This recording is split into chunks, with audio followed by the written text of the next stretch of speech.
On a humid Monday morning in Vietnam in the fall of 2003, 12-year-old An Bui sat at her school desk. She was bent over her notebook, working on a writing assignment, when her left hand got sweaty and started cramping. She dropped her pencil to shake her hand out and noticed the pencil had blood on it. An looked down and saw a smear of blood across her palm, but she didn't remember cutting her hand on anything. She grabbed a tissue from her backpack and wiped off the blood. She thought maybe the pencil had given her a splinter, but she couldn't see a cut anywhere. And the red liquid on her palm definitely was not paint or some other substance. It was blood, and it seemed to have come out of nowhere. An didn't like it when people looked at her, so she threw the bloody tissue into her backpack before anybody noticed. She decided not to tell anyone what had happened. The blood must have just gotten on her hand at some point that morning, and she didn't notice. An figured whatever it was not worth worrying about.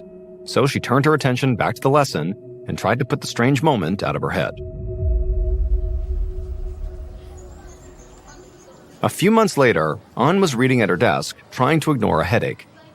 It was hot and muggy, which only made the headache worse. Her forehead was covered in sweat, and she felt a bead of moisture slide down her nose. She wiped it with the back of her hand, and as she did, she noticed a smear of blood. Her forehead was bleeding. An immediately looked down at her desk and let her hair fall around her face so nobody could see it.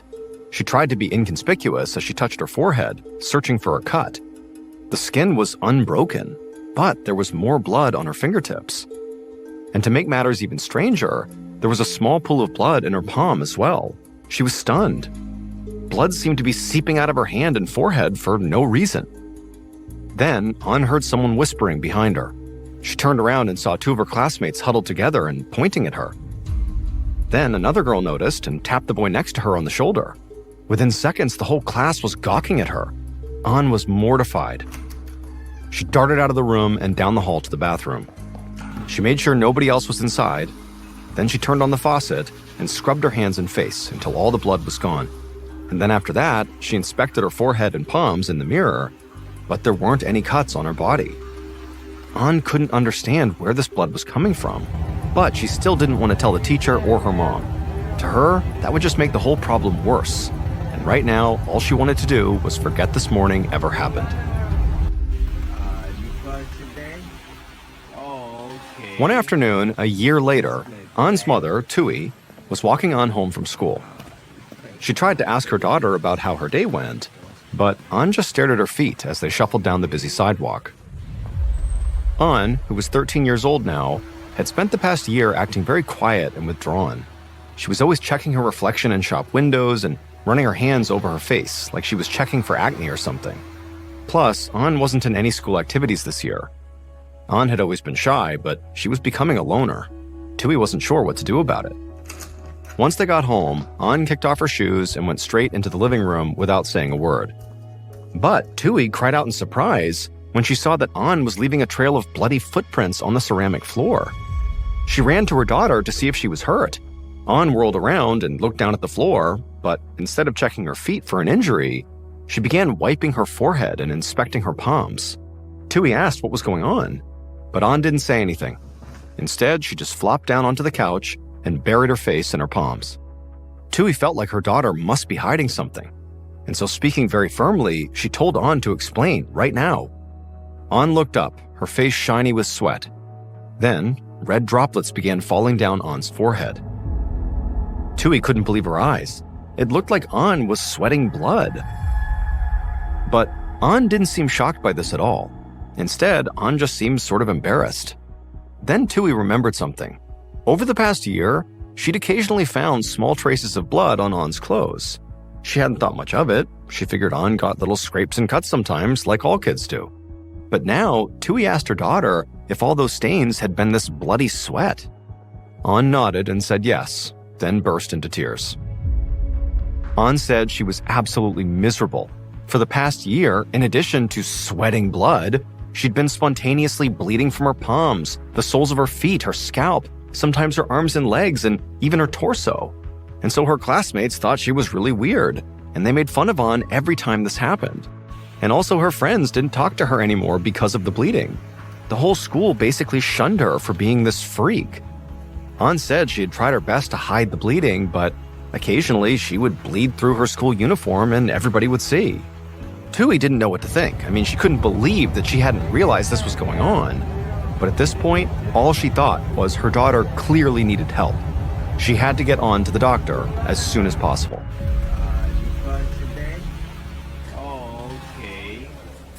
A few days later, a physician at the local hospital named Dr. Nai Nguyen stood in an exam room with An and Tui.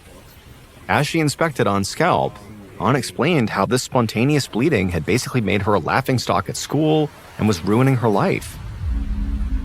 Now, Dr. Nguyen could tell that An was clearly deeply distressed here. But far more pressing to the doctor were these symptoms. They were so confusing. Dr. Nguyen had never heard of anybody spontaneously bleeding from their extremities like this. It was totally alarming, and while Dr. Nguyen would never say this out loud, especially to An, it was a bit creepy too. The doctor was very cautious as she combed through An's hair, searching for cuts, scars, ulcers, anything that might explain the bleeding. But there was no markings of any kind on An's scalp or anywhere else on her body. And so after the exam, Dr. Nguyen peeled off her latex gloves and told Tui that she wanted to admit her daughter to the hospital to run some more tests. She would test An's blood to see if An had an underlying disease like anemia or a blood clotting problem, which might explain the sudden bleeding. She would also check for infectious disease. Whatever was wrong with An, Dr. Nguyen was confident that the lab work would show what was going on. But a few days later, Dr. Nguyen got the test results back. And An's blood work, her urine test, the chest x-ray Dr. Nguyen ordered, all of these tests came back normal. On paper, An was completely healthy. Even a malaria test came back negative. Dr. Nguyen couldn't find a single reason for An's bleeding.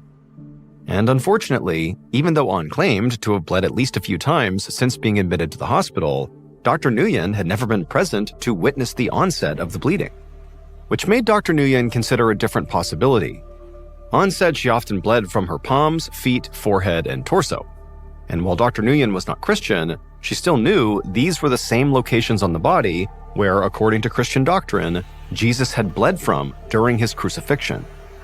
And according to some Christians, they believe these wounds can appear on others, like a holy marking. These markings, which mirrored the wounds from the nails in Jesus' hands and feet, the crown of thorns on his forehead, and the spear wound in his side, are known as stigmata. And so Dr. Nguyen began to wonder if An wasn't actually sick, but faking these stigmata-like wounds for religious reasons, or just for attention. An did say that everybody in school knew who she was now because of this bleeding, so she was getting lots of attention. She said they treated her like a freak, but Dr. Nguyen knew that attention seekers didn't always search for positive validation. Negative attention could feel just as rewarding. If An was faking this, that would also explain why An hid the condition from her mom for more than a year, and why no one at the hospital had actually seen An while she was actively bleeding. The blood always seemed to appear when she was alone, so doctors hadn't been able to determine where it was actually coming from. Dr. Nguyen realized this situation was going to be very tricky. An would almost certainly insist that her symptoms were real, and it would be up to Dr. Nguyen to figure out if she was lying or in genuine need of medical intervention.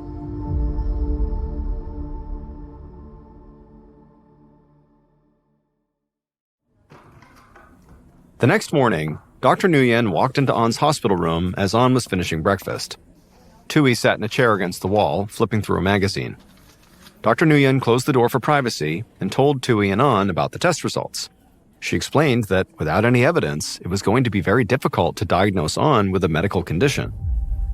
As An and Tui absorbed the news and looked pretty upset about it, Dr. Nguyen turned to An and told her very gently that, school can be very stressful and bullying especially can make people really upset. And so it would be totally understandable if when An was feeling overwhelmed at school, that maybe she had begun to fake these symptoms, maybe to get out of a test or just to get out of a room or something. But the second Dr. Nguyen said this, An just stared at her with a look of pure disbelief on her face. She promised Dr. Nguyen that she had never faked the bleeding. She said she would just feel achy sometimes and then the blood would appear. She had no idea why this was happening, but it was ruining her life. She would never do this on purpose. Now, Dr. Nguyen was expecting this reaction, and so in an attempt to catch An off guard, she just said, An, are you causing these wounds yourself to look like the stigmata? An and her mother exchanged very confused glances. Tui shifted uncomfortably in her seat and explained that they were not Christian, they were Buddhist. There was nothing in their beliefs about bleeding hands or feet, and An said she'd never even heard of stigmata. The room fell into a brief silence, and then Dr. Nguyen had to admit that if An wasn't Christian, it was unlikely she was faking stigmata wounds. She could still be faking the symptoms for attention, but Dr. Nguyen still thought it was possible that An truly had a mysterious medical illness. And so if Dr. Nguyen was going to be able to help An, she would need more information. And so on her way back to her office, Dr. Nguyen stopped at the nurse's station, and she gave the staff strict orders to watch An closely and to let her know if the girl did anything unexpected or strange. A few hours later, Dr. Nguyen was getting ready to go home when she got a call. An Bui was bleeding. Dr. Nguyen hurried down the hallway to An's room, and when she stepped inside, she saw An sitting on the bed just staring back at her, and there was blood all across her pillow.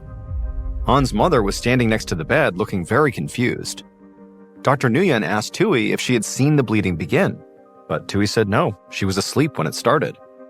When Dr. Nguyen looked over at the nurse on duty, she shook her head no as well. She had not seen the bleeding start. She said that she had checked on An 15 minutes earlier and nothing was happening, and when she came back, An was bleeding. Dr. Nguyen snapped on a pair of latex gloves and then told An she was going to search for the source of the bleeding. Then she started moving her fingers through An's hair and pressing down on her scalp. And as she did, she could see blood smeared in An's hair, but she couldn't tell where it was coming from. She asked if An was in any pain, and An said yes, she had a headache, and she said she was feeling very tired. Finally, after not finding the source of the bleeding, Dr. Nguyen stepped back and told An that she wanted to take a few samples of the skin from An's scalp for testing. The procedure was called a punch biopsy. She would numb An's scalp and then cut out 3 little patches of skin and hair follicles, each about 3 millimeters long. After hearing this, An began to cry and said she did not want another test. Dr. Nguyen nodded and said she understood, but she told An this test could help them figure out what was actually wrong with her, and then hopefully she could get treated and go home. It took a minute for An to calm down, but eventually she did, and then she told the doctor she was ready to get started. The following morning, Dr. Nguyen received the biopsy results, and they showed something fascinating. An's scalp was covered in these microscopic pockets filled with blood. Dr. Nguyen didn't know why these spaces had formed or what was causing them to burst, but she intended to find out.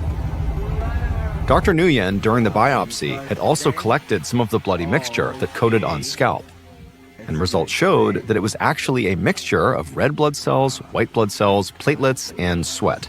And it was the sweat that gave Dr. Nguyen an idea.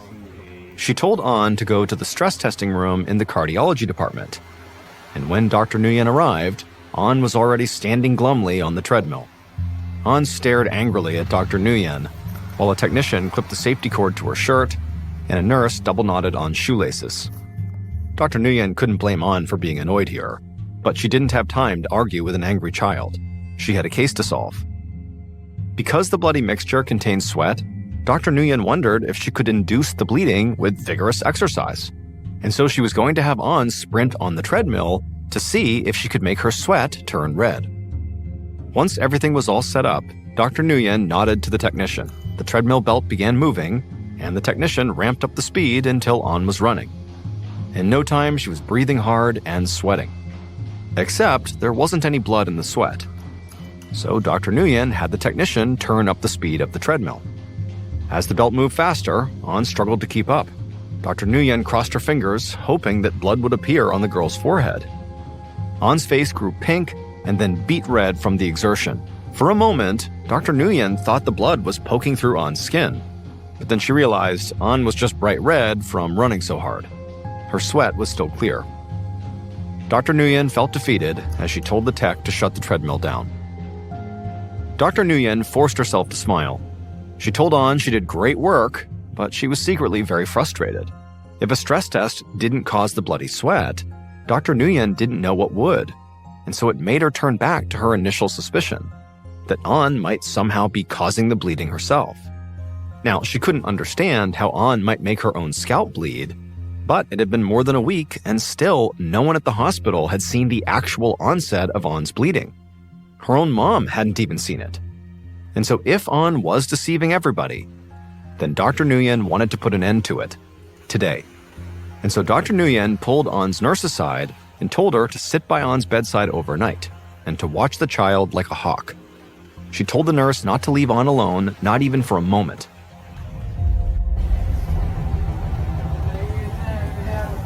A few hours later, An was startled awake in her hospital bed. Her forehead was pounding and she was drenched in sweat. It took a moment for An's eyes to focus, but when they did, she realized her nurse was standing right over her, looking absolutely stunned. An sat up and instinctively felt her face. And as she did, she immediately understood why this nurse was staring at her. An's face was covered in red, sweaty blood. She could feel it oozing out of her pores and trickling down her chin. But instead of helping her clean up, the nurse was just gawking at her. An closed her eyes and hoped the nurse would go away. She felt like a zoo animal on display for the whole hospital.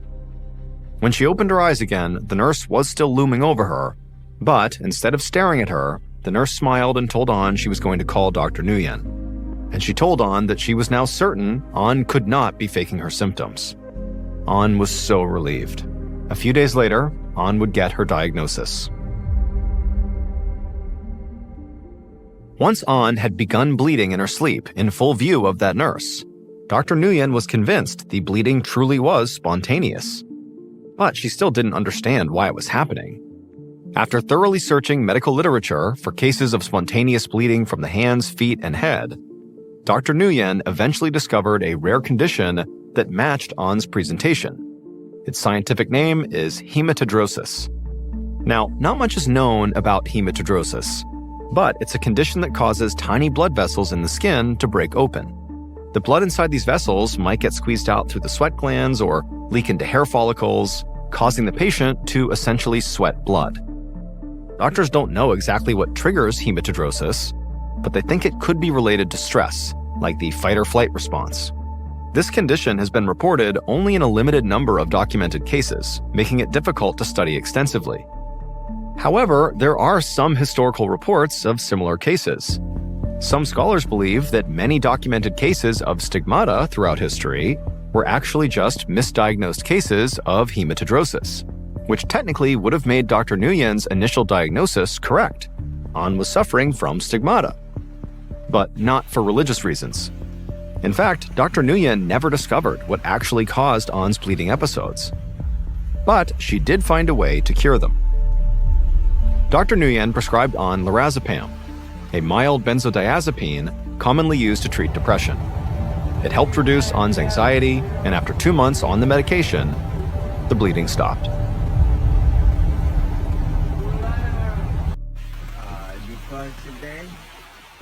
On Thanksgiving morning in 1900, an 18-year-old named Thomas Pedler told his mother that he was going out for a bit, but he'd be back in time for turkey that afternoon, and then he grabbed his jacket and his coat and he headed out the door.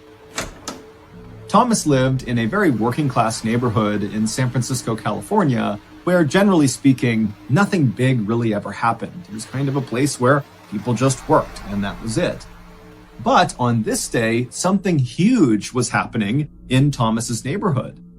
The big football game between Stanford University and the University of California was taking place at the stadium in Thomas's district, and they were expecting over 20,000 people to cram into this stadium. And so Thomas was not about to miss this incredible spectacle, even though he didn't have enough money to buy a ticket. But he knew he would find a way to watch this game. And so Thomas leaves his house and he runs to the stadium, which was not far from his house, and he waited in front of the front gate where all these people are streaming in to go into the stadium. And around 11 a.m., Thomas's very close friend, Charles, who was also a young man, made his way to the front gate. The two met up, And at first, their plan was to try to sneak in with the horde of people that were making their way into the stadium. But even though they were still hours away from the opening kickoff of this big game, it was at 2:30 p.m., the stadium was packed. I mean, there was nowhere to sit, there was nowhere to stand. People that had tickets who were going in are looking around thinking, where are we going to watch this game? And so Thomas and Charles are kind of like, well, what's the point of sneaking in if there's nowhere to watch? And so they decided, okay, we need to find another way to watch this game. And so they began looking around and they noticed there was a huge fence that lined the perimeter of this stadium. And they saw there was some people kind of climbed up on this fence trying to get a view down onto the field. And pretty quickly, when Thomas and Charles decided they would try to do that too, they saw that all the good spots on this fence were already taken. The spots that were open provided no view onto the field. And so that option as well didn't work. And so Thomas and Charles are frustrated. They're starting to worry that they will not see this big game. But when they walked back over to the front gates of the stadium, they happened to notice across the street was this group of people rushing over to this big white brick factory building. And they were literally placing ladders up against the sides of this building and beginning to climb up it. I mean, this is a 5-story building, and they are just basically free climbing the windows and the fire escapes. And Thomas and Charles realized that the top of this factory was flat and provided a perfect view down onto the field. And so all these people, they're trying to get a good seat to watch this game. And so without any hesitation, Thomas and Charles decide they're going to do that too. So they left the stadium, they ran across the street, and they began climbing up the ladders and climbing the windows and the fire escapes until finally they made it onto the roof, 55 feet off the ground. And when they got up there, there wasn't that many people. And so Thomas and Charles were able to run right over to the front edge of this building and claim a spot with an absolutely perfect view of the game. A couple of hours later, at 2:30 p.m., when the game actually started, the rooftop that Thomas and Charles were on was now completely packed with people. Hundreds of people have climbed up onto this factory. There were some factory workers down below telling people, do not do this. Do not climb on top of this factory. It's not safe. But nobody listened to them. And the police either didn't notice this was happening or they didn't care.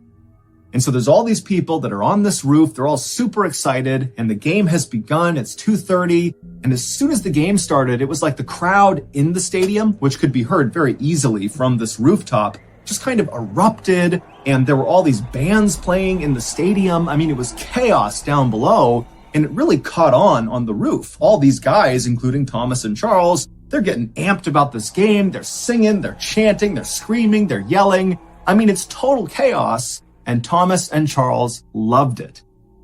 But about 20 minutes into the game, as Thomas and Charles are enjoying themselves and the crowd is still going wild, a dull cracking sound could be heard coming from one side of this roof. And so Thomas and Charles, they kind of spun around to see where this cracking sound had come from. And when they began looking out across the sea of people, they noticed on the far side of the roof where the sound had kind of come from, they could see people scrambling to get off the roof. But before Thomas and Charles and the other people around them who were watching this happening could figure out what was going on, there was a much louder cracking sound, and suddenly the floor underneath Thomas, Charles, and everybody else collapsed. And immediately, people on this roof fell all the way to the bottom of this factory, 55 feet below.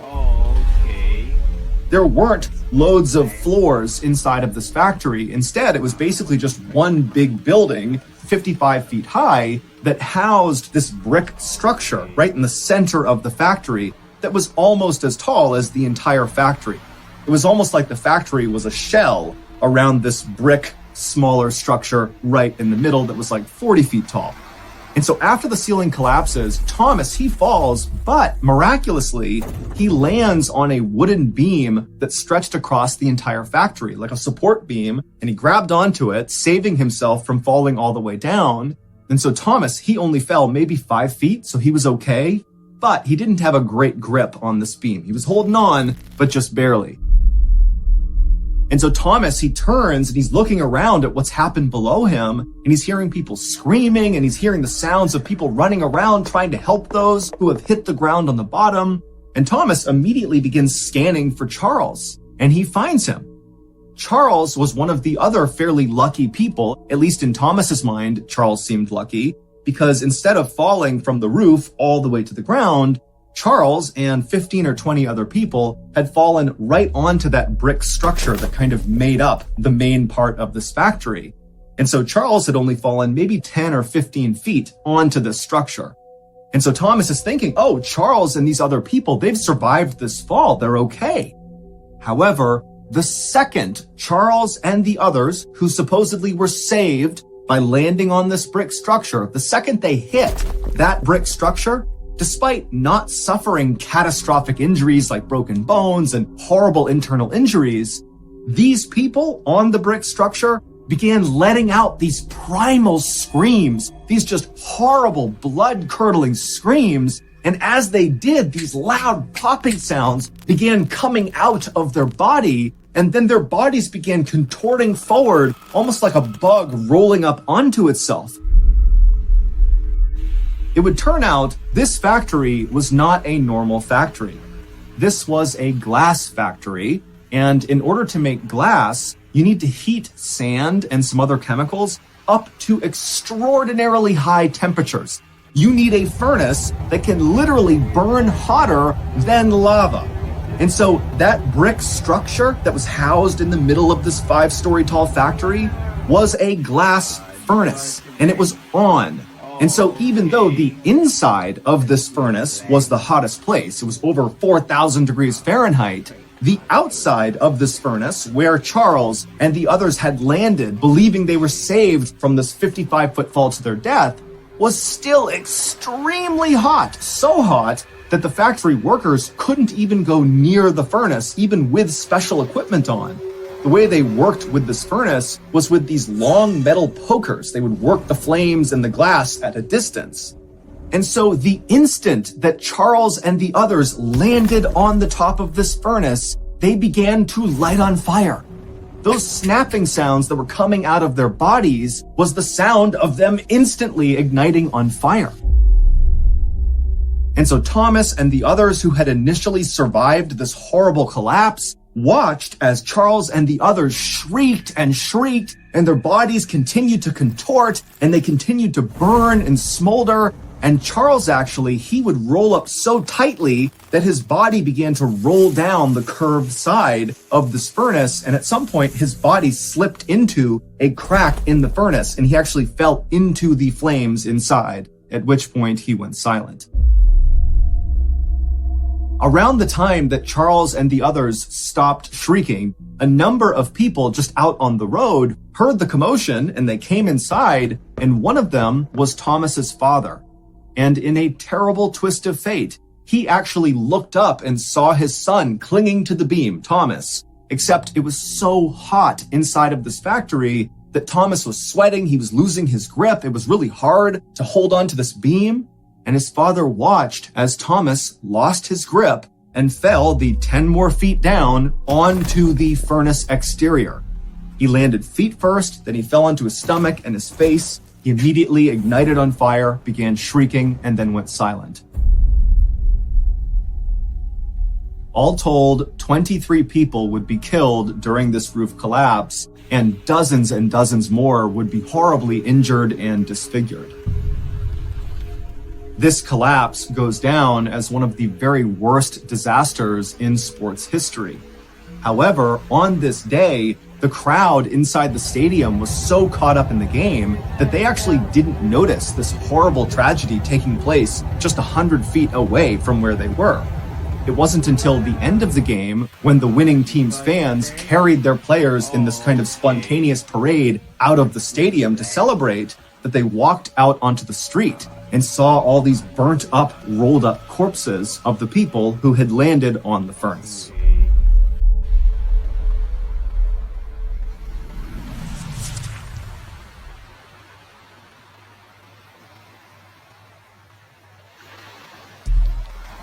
Our next story is called Minivan.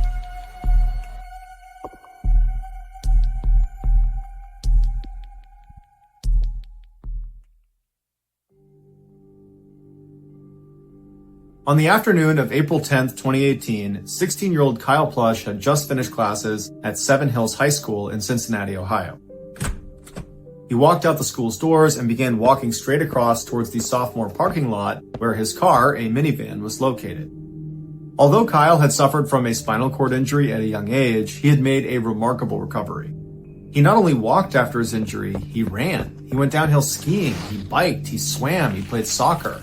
But of all the sports he enjoyed playing, tennis was his favorite. He had joined the high school tennis team and had become one of their best and most popular players. That afternoon, he had a match scheduled, so he needed to get into his minivan and get out his tennis racket and his tennis shoes. And so he made it to the vehicle a little bit after 3 p.m. He slid open the door, he threw his backpack inside, and then he climbed towards the third row back seat of the van where his sneakers were sitting on the bench seat. And so he got to the third row, he turned around and sat down facing the front of the minivan. He took off his school shoes, put on his tennis shoes, and then he got up onto his knees and turned around so he's facing the back of the van. His knees are on the third row seat. And he began reaching down into the trunk to reach for his bag that contained his tennis racket. And as he was reaching, the third row itself, what he was kneeling on, flipped backwards, dumping him headfirst into the trunk. Except all of Kyle's body did not just go tumbling into the trunk space. Instead, his upper half made it about halfway down. He tumbled with the seat. And then he got stuck upside down when the top of that third row seat caught his chest and pressed it up against the back hatch of the van. And so Kyle's upside down, his hands are free in the trunk space, but they're too close to the ground where he can't really press himself out of this position he's in. And this third row seat that's come loose and trapped him like this, it's not locked in position. And so if he goes up at all, the seat goes with him. If he comes down at all, the seat comes with him. And so even trying to push himself back out again, he wouldn't be able to clear the seat because it would just come with him and then come back down again. And so he probably looked for places to pull himself down, hoping that might be a way to clear the obstruction, but there was nothing to grab onto, and his lower half would not have been able to slip through that gap, even if the seat was stationary, because no person is supposed to get through that tiny little gap.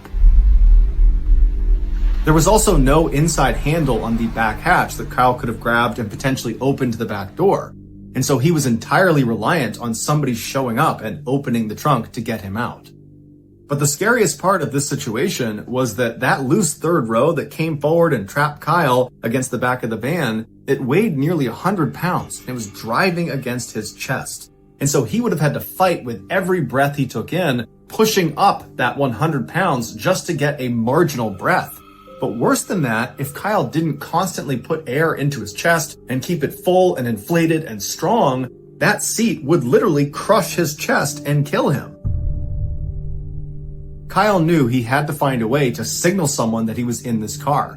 He couldn't reach his phone because it was up in his pants pocket, and that meant getting up around the obstruction, and he couldn't do that. But he had a smartphone, and he knew he could use voice-assisted calling. And so at 3:14 p.m., he used his iPhone's voice assistant, Siri, to call 911.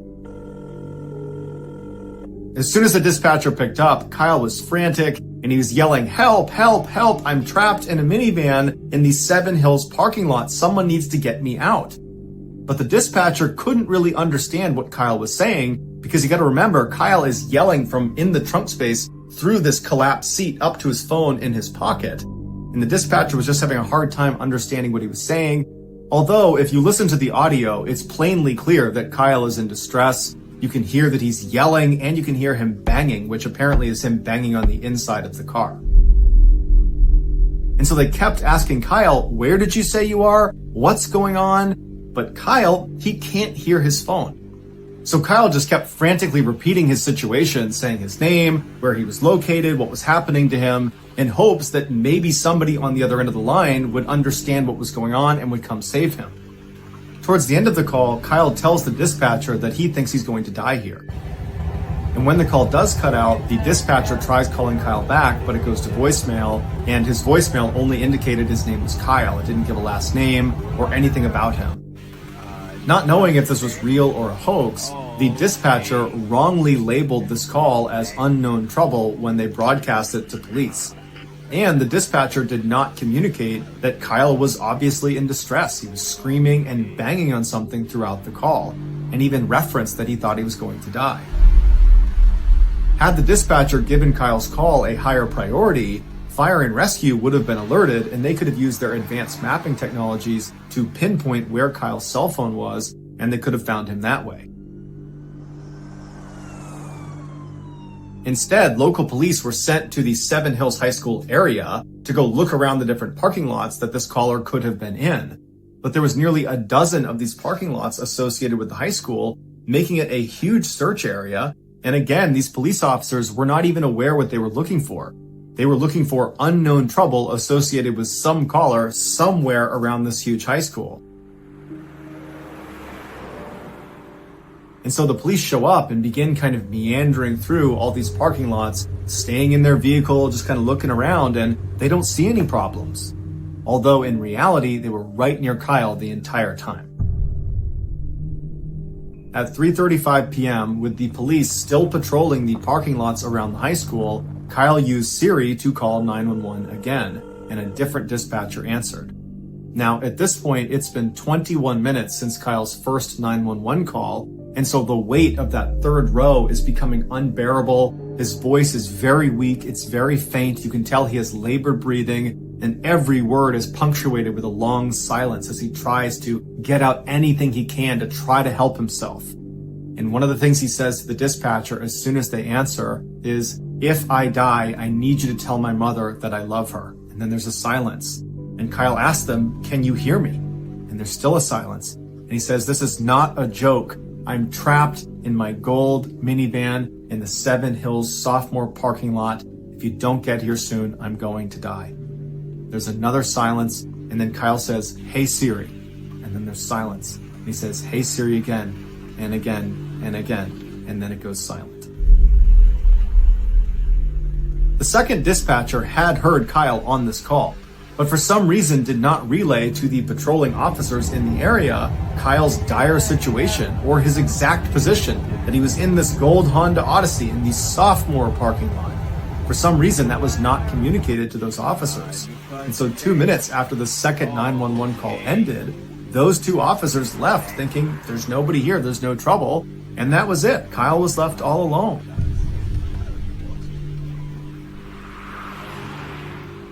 Six hours later, Kyle's father went out looking for him after he didn't come home from his tennis match, and he found his son's minivan parked in the sophomore parking lot at the high school, and when he went up to it, it was too late.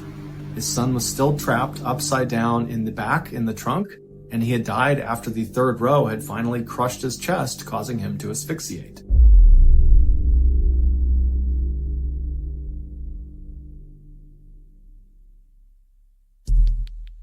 The next and final story of today's episode is called The Tomb.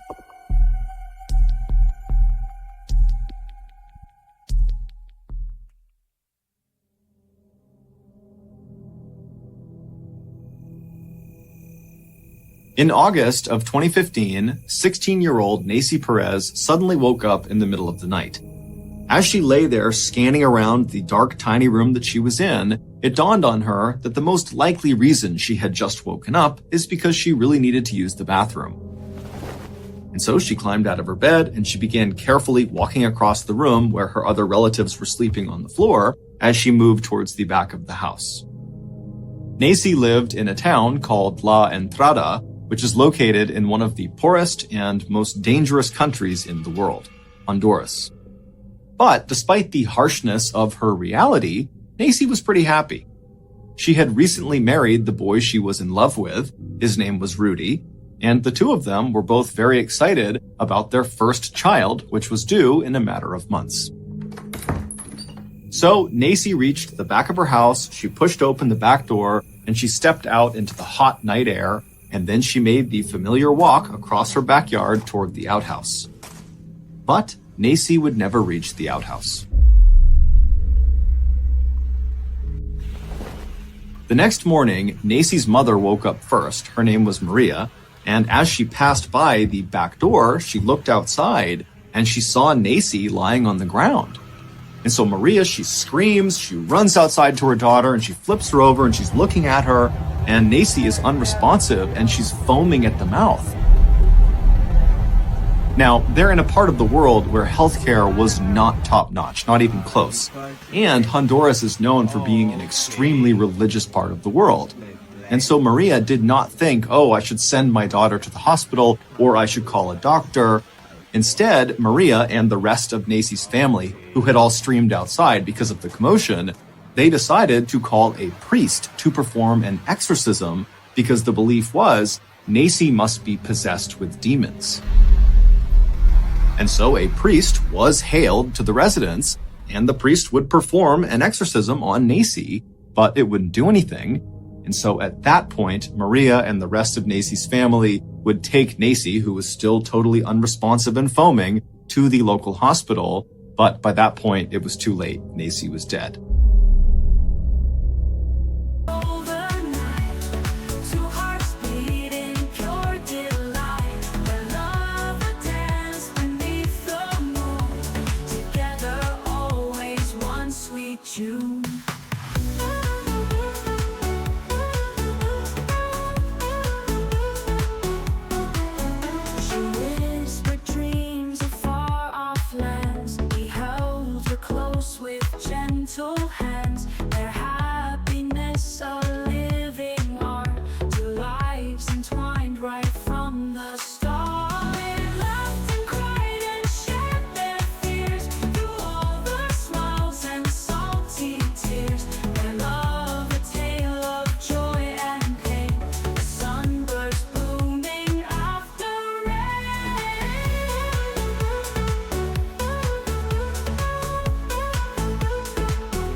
Strong and true, with every step the world did see a perfect match eternally.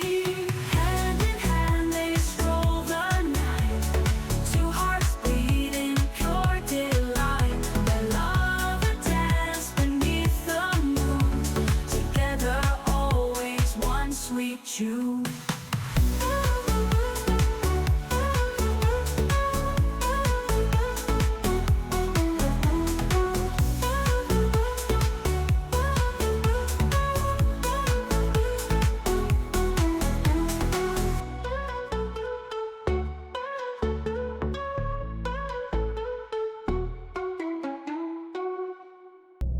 When Nacy's family asked the doctors what happened to her, they said they didn't know. And so heartbroken and confused, Maria and the rest of Nacy's family brought Nacy back home. They had an ad hoc memorial service, and then they buried her. The following day, Nacy's husband, Rudy, who was totally distraught because he has not only lost his wife, he's also lost his unborn child. He got up early and he just had to go to the cemetery to be with his wife. And so he made his way over to the local cemetery and he found his wife's gravesite. Nacy had not been buried under the earth. Instead, she had been placed into a coffin, and that coffin had been slid into this big hollowed out cement block that was as big as a coffin. And then once the coffin was slid inside, they walled up the opening. So basically her gravesite was this kind of freestanding big cement block. And so Rudy finds Nacy's cement block and he goes up right next to it and he leans up against it and he begins to quietly sob. But just seconds later, he would hear something in that cemetery that would cause him to go completely silent, stand up, and sprint away. The day before, approximately 1 or 2 hours after Nacy's coffin was slid inside of that cement tomb and walled up, Nacy woke up. She was never dead. It's unclear what originally caused Nacy to collapse outside of her house on the way to the outhouse, but the two leading theories are, 1, she had a severe panic attack caused by a nearby gunshot, or 2, she had a severe episode of cataplexy. Cataplexy is the sudden, uncontrollable loss of muscle function, often brought on by very strong emotions. A mild case could be just having your knees buckle for a second. A severe case, which is what they believe could have happened to Nacy, would result in basically complete paralysis. But whatever the case was, the doctors at the hospital got it wrong. When Nacy was brought to them, she was not dead. And so when she woke up inside of her coffin that was encased in cement, she began shrieking and trying to pound up against the inside of these tight walls that were pressed up against her. And at some point, she even managed to force her hands up near her head, and she shattered the glass window that sat in her coffin that looked right down at her face. She broke the glass, but it didn't help her at all because, again, it's just cement on the other side. And so glass shards fell into her mouth and into her eyes. And so she stayed like that, screaming and trying to fight her way out for over 24 hours, trying to get anybody's attention, but nobody heard her.